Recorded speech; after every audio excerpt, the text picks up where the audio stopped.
시청자 여러분 안녕하십니까? 경북 동해안의 특산물인 대게가 남핵과 불법 조업으로 고갈될 위기에 처했지만 그동안 단속 외에는 별다른 대책이 없었는데요. 늦은 감이 없지 않지만 수산당국이 올해부터 대게의 원산지인 영덕과 울진 앞바다에 대게 보호용 인공어초를 설치하기로 해 관심을 모으고 있습니다. 장성훈 기자입니다. 대게 원산지인 영덕 앞바다. 대게잡이가 금지된 통발 어선들이 연중 포획이 금지된 어린 대게와 암컷 대게를 가리지 않고 쓸어 담습니다. 저인망 어선 역시 촘촘한 그물로 바닥을 훑으면서 암컷과 어린 대게를 싹쓸이합니다. 암컷 대게 한 마리가 10만 개의 알을 낳고 어린 대게가 조업 가능한 몸 길이 9cm까지 크는데 7, 8년 이상 걸리는 걸 감안하면 말 그대로 대게의 씨를 말리는 셈입니다. 수산당국은 그동안 지속적으로 강력한 단속을 해왔지만 불법 조업은 여전하고 대게 자원이 회복될 전망도 현재로선 불투명합니다. 그래서 생각한 게 일본을 벤치마킹한 대게용 인공어초 투하 사업입니다. 일본의 경우 이미 2007년부터 국가가 나서 600억 원을 들여 대게용 어초를 투하해 저인망 조업에 의한 남획을 막고 있는데 그 결과 현재 대게 자원량은 2배 이상 늘었습니다. 특히 암컷 대게 자원은 폭발적으로 증가해 성공적인 사례로 꼽히고 있습니다. 암캐에 대한 자원 보호 효과가 상당히 높았고요. 그리고 이제 그 아도부의 조사를 해서 이제 유관 관찰했을 때 대략 한 2배 정도 그런 이제 암캐라든지 그런 대게의 서식 효과가 있는 걸로 나타났습니다. 수산당국은 일본 사례를 바탕으로 올해부터 5년간 260억 원을 들여 영덕과 울진 앞바다에 어초를 넣어 불법 조업을 막고 대게 서식처도 조성하기로 했습니다.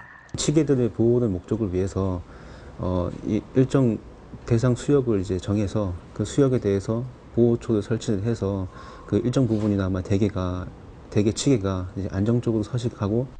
한편 일본은 대게도 기르는 어업으로 전환하기 위해 종묘 생산을 통한 방류 사업에도 나서고 있는 만큼 우리도 어자원 확보를 위한 적극적이고 다각적인 노력이 필요해 보입니다.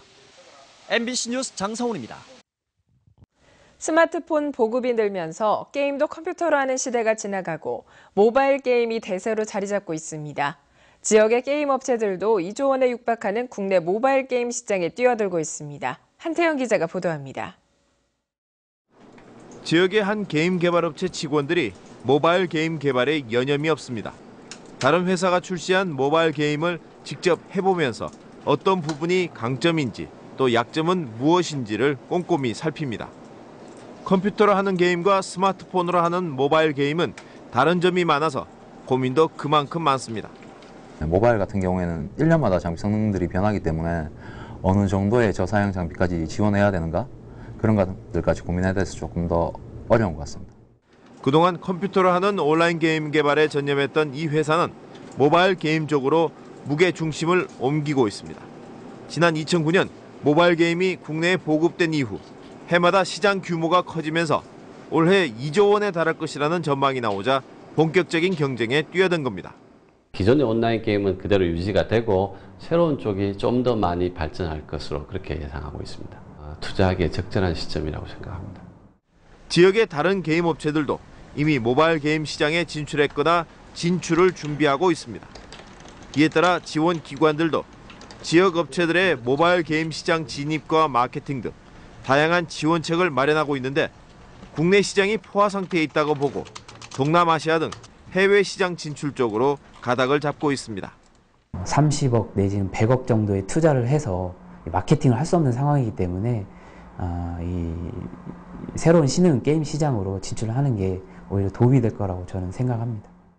핀란드 게임 업체가 지난해 200억 원가량의 마케팅 비용을 쓰면서 광고 시장에 큰 손으로 부상하는 등 모바일 게임 산업의 파급력이 커지고 있는 가운데 지역 게임 업체들이 무한 경쟁에서 어떤 성적표를 거둘지 주목됩니다. MBC 뉴스 한태현입니다. 경북 북부 지역의 3대 문화권 사업은 건물을 짓는 것보다 효율적인 운영 방안이 더욱 중시되고 있습니다.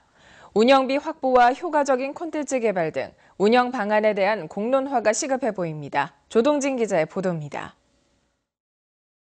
세계 선비문화공원과 한국문화테마파크 등 안동시 5개 3대 문화권 사업은 10년간에 걸쳐 오는 2020년에 모두 마무리됩니다. 지난해 문광부의 사업비 최종 조정 결과 안동시 5개 전체 사업비는 4,432억 원으로 당초 기본계획 수립도보다 14.3% 줄었습니다. 여러 차례의 조정 끝에 그나마 선방한 것이지만 문제는 완공 이후 운영비 확보와 내실 있는 운영이 사업 성공의 관건입니다. 5개 사업의 완공 이후 안동시가 산정한 전체 연간 운영비는 180억 원으로 당초 기본계획 수립도보다 43.6%나 크게 줄어들었습니다. 전체 사업비 감소율보다 운영비는 3배 이상 줄어 운영비 부담 논란에서 벗어나기 위한 축소라는 지적을 사고 있습니다. 운영비 감소액이 지난번 KDI 기준으로 해보면은 43.6%입니다. 이게 감소한 금액이. 이게 가능한가 하는 이런 의구심을 갖지 않을 수가 없어요. 단지 우리 시민들한테 보여주기 위한 숫자를 만약에 만들었다고 하면 이거는 큰 오류를 가지고 만드는 거예요, 우리가. 안동시는 전체 사업 면적이 줄어들다 보니 운영비가 줄어들었다며 운영 방안에 대한 용역 결과를 바탕으로 최선의 방안을 찾겠다고 밝혔습니다. 이번 용역 과정에서 운영비뿐만 아니라 또 운영계획 도대체 직접 직영을 할 것인지 그다음에 위탁을 할 것인지 이런 부분들 포함해서 또 그 안에 운영 프로그램 이런 걸 포함해서 같이 한번 용역을 하도록 하겠습니다. 시설 유지 관리비나 인건비로 쓰이는 운영비는 2020년 완공 이후 물가 인상 등을 감안하면 더 소요될 것으로 예상됩니다. 재정 자립도 11%인 안동시가 대형 사업의 운영비를 어떻게 확보할지 또 내실 있게 운영할지 지금부터라도 공론화를 통해 해법을 모색해야 할 것입니다. MBC 뉴스 조동진입니다. 정부가 일본 후쿠시마 원전 참사 이후 방사선 비상계획구역을 최대 반경 30km까지 확대했는데 지자체마다 기준이 제각각입니다. 더구나 관할 지자체는 교육부터 대피 훈련까지 업무가 폭증하게 됐지만 인력과 예산은 턱없이 부족해 실효성에 의문이 제기되고 있습니다. 김영일 기자가 보도합니다. 월성원전 사고 발생 시 위험지역으로 분류되는 경주시 방사선 비상계획구역이 평균 반경 25km로 최종 확정됐습니다. 비상계획구역이 30km일 경우에는 19만 명의 시민이 포함되는 데 비해 이번에 확정된 25km 이내에는 5만 3천 명만 포함될 뿐입니다. 불과 몇 킬로미터 차이로 경주 중심지에 사는 시민 대다수가 원전 사고에 전혀 대비할 수 없게 됐습니다. 반면 한빛원전과 한울원전, 고리원전은 24km에서 최대 30km까지 규정해 경주만 상대적으로 좁게 구역이 설정됐습니다. 울산 같은 곳은 30km까지 이제 구역을 정했고요. 경주는 한 25km까지 정했는데 그렇다 보니까 경주 시민들 같은 경우에는 시내권에 있는 대부분의 시민들이 포함이 안 되어 있습니다. 30km로 좀 획일화해서 법을 다시 정비할 필요가 있을 것 같습니다. 방사선 비상계획구역 재설정에 따른 예산과 인력도 문제입니다. 경주시만 해도 방사능 측정 장비 구입과 방제 훈련, 교육 등의 연간 7억 5천여만 원의 예산과 담당 공무원들이 추가로 필요합니다. 하지만 구역이 늘어났다고 해서 원전 사업자인 한수원이나 정부가 예산을 지원하는 것도 아니어서 열악한 재정으로 고스란히 감당해야 합니다. 지자체는 확실한 대책도 없이 비상계획구역만 늘려놓은 정부에 대해 불만을 나타내고 있습니다.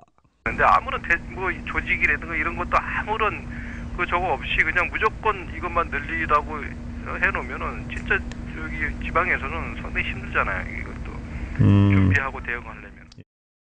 일본 후쿠시마 원전 참사로 국내 원전도 방사선 비상계획구역을 확대하고는 있지만 실효성 있는 대책이 되기 위해서는 이에 필요한 지원도 뒤따라야 할 것입니다. MBC 뉴스 김향일입니다. 학생 수가 적어 교육부의 통폐합 대상이 되는 도내 초중학교가 전체 742개 학교 중 358개교로 절반에 육박하는 것으로 나타났습니다. 이 가운데 경북교육청이 중점적으로 통폐합을 추진하는 기준인 본교 15명, 분교 10명 이하 학교는 57개교에 달합니다. 소규모 학교 통합은 과거엔 조건만 충족되면 강제적으로 진행됐지만 2000년대 들어서면서 학부모의 3분의 2 이상의 동의를 얻어야 가능해졌습니다. 구제역 발생이 소강 상태를 보이면서 위기 단계가 경계에서 주의로 한 단계 하향 조정됐습니다. 구제역 위기 단계가 주의 단계로 내려간 것은 지난해 12월 이후 약 5개월 만이며 지난달 충남 홍성과 천안을 마지막으로 추가 발생이 없는 상황입니다. 구제역 위기 단계가 주의 단계로 낮아지면 구제역 상황실 운영, 축산농가 모임 금지 등의 조치는 발생 지역 시 도내에서만 이뤄집니다. 지난달 수출 실적이 지난해 같은 기간에 비해서 큰 폭으로 감소하는 등 수출 부진이 지속되고 있습니다. 포항세관에 따르면 지난달 지역의 수출 실적은 6억 8,100만 달러로 3월보다는 소폭 증가했지만 작년 4월에 비해서는 27.6% 감소했습니다. 지역의 주력 제품인 철강제 수출이 중국산의 과잉 공급 등으로 가격 약세에서 벗어나지 못하고 있기 때문인데 철광석 가격 하락 등으로 수입도 37.9% 감소했습니다. 석탄과 석유 제품의 하락 등으로 1차 금속 제품의 생산자 물가지수 하락세가 지속되고 있습니다. 한국은행에 따르면 1차 금속 제품의 4월 생산자 물가지수는 지난달보다는 1%, 작년 4월보다는 7.6% 떨어졌습니다.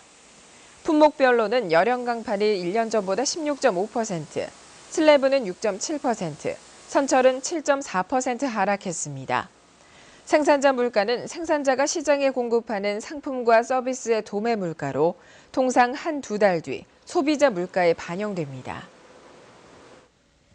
국립등대박물관은 해양안전 문화 확산과 국민의 안전의식을 높이기 위해 어제부터 7월 12일까지 해양안전 특별 전시회를 엽니다. 이번 특별전은 함께해요 해양안전을 주제로 해양안전 공모전에서 입상한 포스터를 비롯해 구명뗏목과 구명동의 등 안전장비를 전시합니다.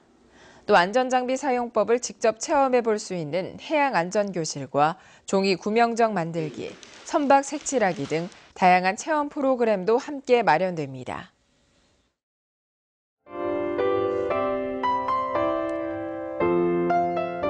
오늘 경북 동해안 지역은 평년 기온을 되찾으면서 선선한 날씨를 보이겠습니다. 낮 최고 기온이 20도에서 27도를 보이면서 어제보다 많게는 8도가량 떨어지겠는데요. 변화가 심한 날씨에 감기 걸리지 않도록 건강관리 잘 하셔야겠습니다. 오늘도 동해 전 해상에서 안개 소식 이어지고 있습니다. 동해 전 해상 곳곳에서 오전에 짙은 안개가 끼는 곳이 있겠는데요. 항해나 조업하는 선박들은 안전사고에 유의하셔야겠습니다. 자세한 지역별 날씨 알아보겠습니다.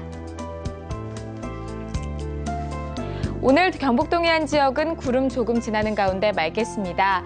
아침 기온 울진 12도, 영덕 경주 13도, 포항 16도로 시작하겠는데요. 낮 최고 기온은 울진 20도, 영덕 21도, 포항 22도, 경주 27도에 머물면서 선선하겠습니다.